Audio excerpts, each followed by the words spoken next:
തൃശൂർ ഇങ്ങണ്ടിയൂരിൽ ദളിത് യുവാവ് വിനായകൻ ആത്മഹത്യ ചെയ്ത സംഭവത്തിൽ തുടരന്വേഷണത്തിന് ഉത്തരവിട്ട തൃശൂർ SC/ST കോടതി.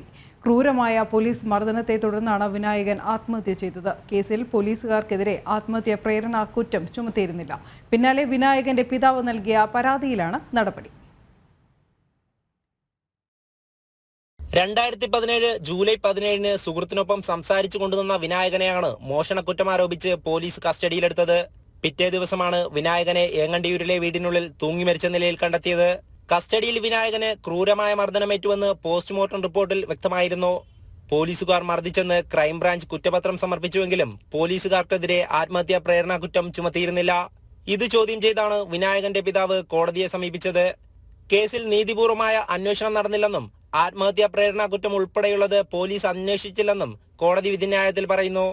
വിനായകന്റെ അച്ഛന് ന്യായമായ അന്വേഷണത്തിനും നീതിയുക്തമായ വിചാരണയ്ക്കും എല്ലാ അവകാശങ്ങളുമുണ്ടെന്ന് കോടതി ചൂണ്ടിക്കാട്ടി. കോടതി ഇടപെടലിൽ സന്തോഷമുണ്ടെന്ന് വിനായകന്റെ പിതാവ് പറഞ്ഞു. എൻ്റെ കുടുംബമാണ് തകർന്നു പോയത്. എൻ്റെ ഭാര്യ മരിച്ചു, എൻ്റെ മകൻ മരിച്ചു. ഞാനും എൻ്റെ മകനും മാത്രം എൻ്റെ വീട്ടിലുള്ളൂ. അത്രയും ഇതാണ്. 2017 എൻ്റെ മോൻ മരിക്കുന്നത്. ജനങ്ങൾ എല്ലാം ഇത് അറിയണം, എൻ്റെ വിഷമം എല്ലാവരും അറിയണമെന്ന്.